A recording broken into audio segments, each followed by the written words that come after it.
In the headlines, insurgents group attacks military base in Borno.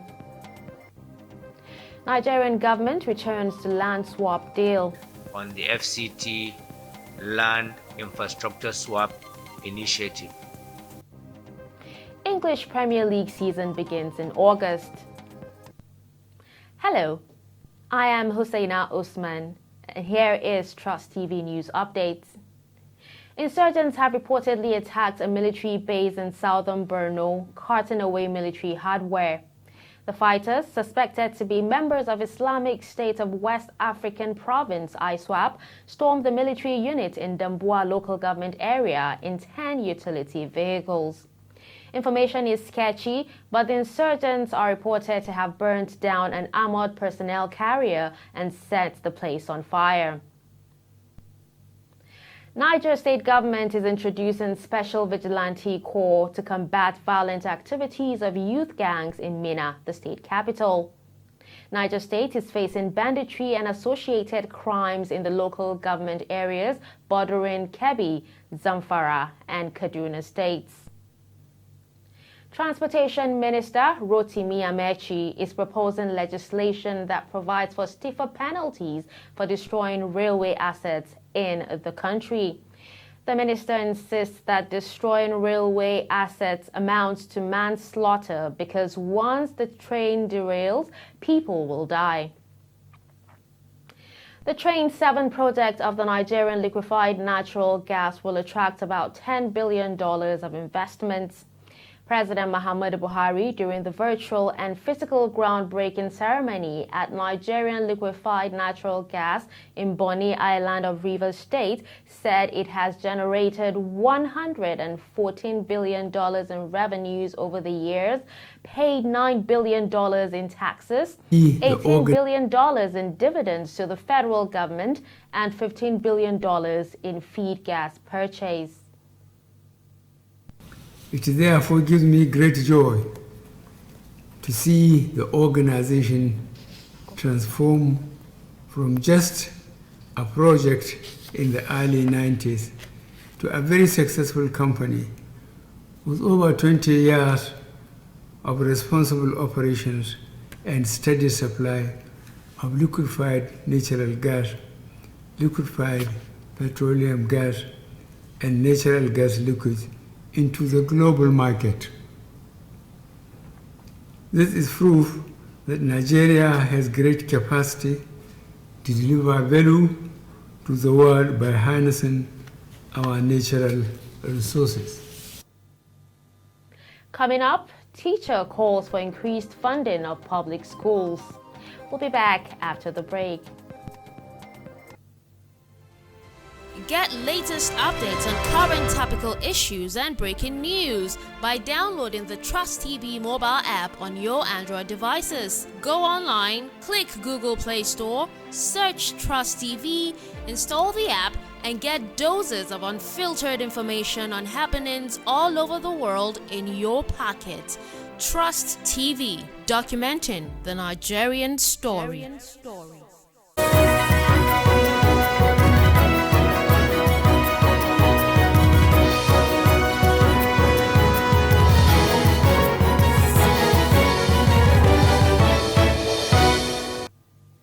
Welcome back and thanks for staying with us. Minister of the Federal Capital Territory, Musa Bello, says land swap initiative will continue in the capital. This follows the approval of the initiative by the Federal Executive Council after the deal was previously abandoned. Bello explains that about 1 trillion naira is meant to remedy infrastructural deficit in the nation's capital. The Federal Executive Council approved that we now should continue with the land swap initiative on the basis of amendments to the procedure as well as new safeguards introduced so that investors, the FCT, that is the government, as well as off-takers will be protected. In the same vein, many residents in the Federal Capital Territory are increasingly crossing over highways. rather than using assigned pedestrian bridges in spite of the dangers associated with it. In this report, Trust TV's Mardia Umar speaks on to a cross-section of people on the dangers of highway crossing.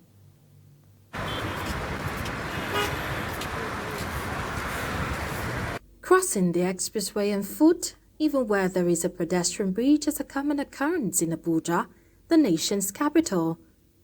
Until 2012, there were few pedestrian bridges within the Abuja metropolis and some major satellite towns.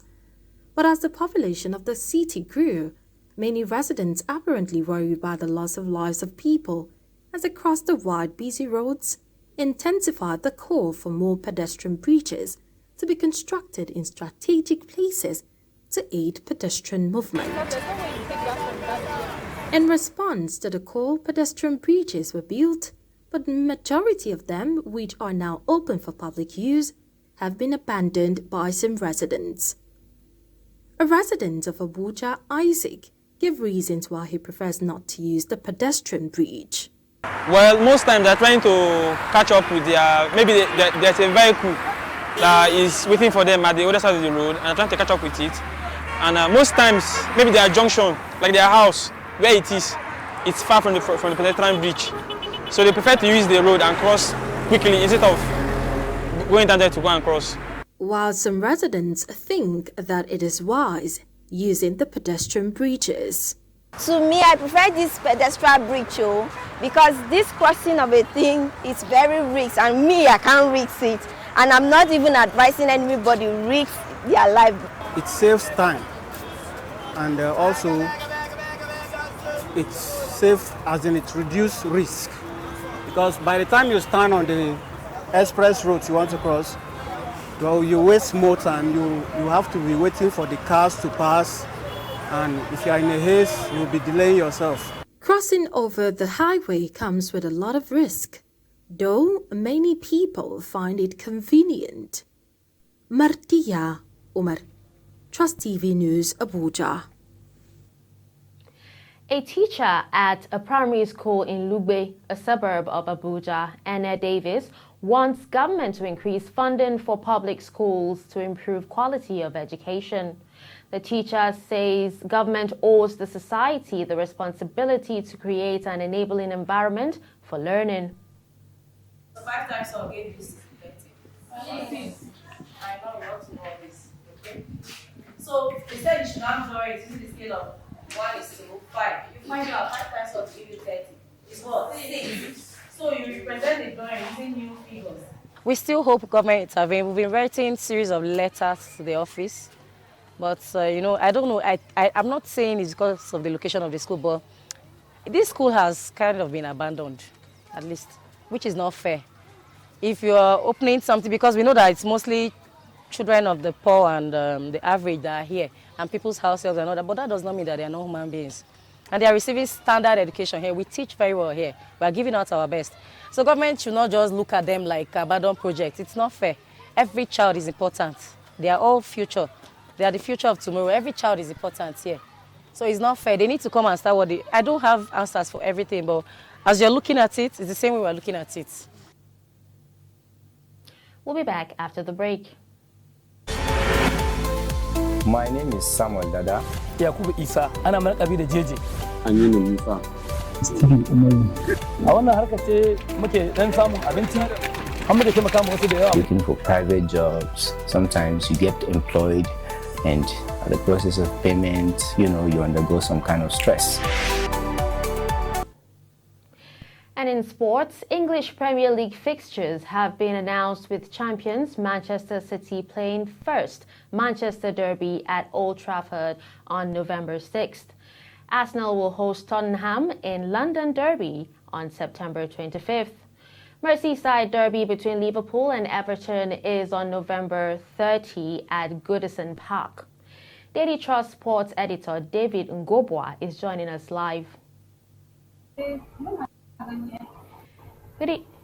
Hello, Mr. David. Thanks for joining us. Yeah, hello. Now, COVID-19 changed the league's fixtures last season, and a new fixture is out with fans coming back to the stand. How do you see the league going without the previous hectic schedule?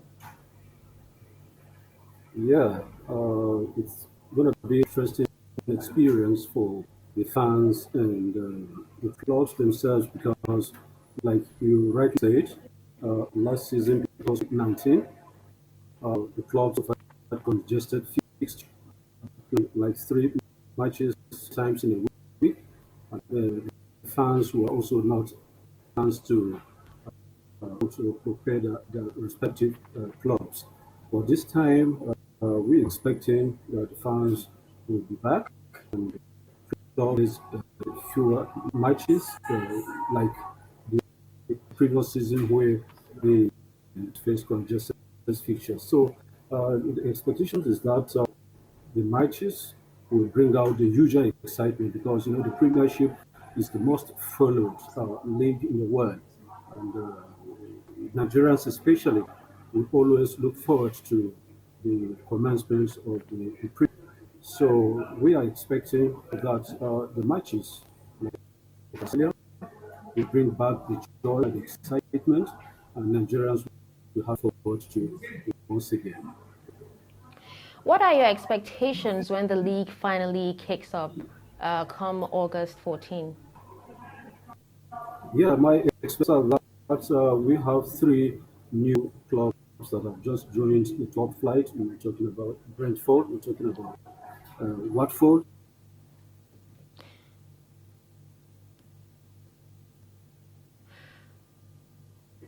Most interesting fixture for me on the opening day is the Tottenham City, because I'm going to start with defense against a strong opposition. So I look forward to that encounter.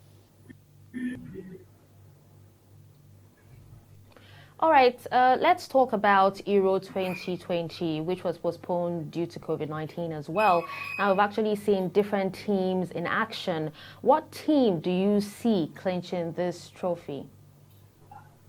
Yeah, without missing words, top in France, we have the champions, we have Belgium, the #1 team in the world, and also out England, who are 4th in the world at the moment on FIFA ranking. So, if you ask me to maybe put a bet, I would say that Belgium is a very, very strong contender. Already in the opening match, they signified their intention by defeating 3-0. They have some of the best players in the world at the moment. So it's going to be between France, Belgium, and Portugal. All right, thank you so much for joining us, David Ngobwa. Now, moving over to the foreign scene, Israeli airstrikes hit Gaza in the early hours of Wednesday in retaliation for incendiary balloons that crossed into the country from Hamas-controlled territory, an exchange that highlights the fragility of a ceasefire in the region and poses the first test for Israel's new government. No immediate reports of casualties from the airstrike, though Israeli authorities reported that the incendiary balloons had sparked 20 fires near the Gaza border. And on this note, we come to an end of Trust TV News Update. Follow us on our social media handles for more news. I am Husseina Usman. Thanks for joining us.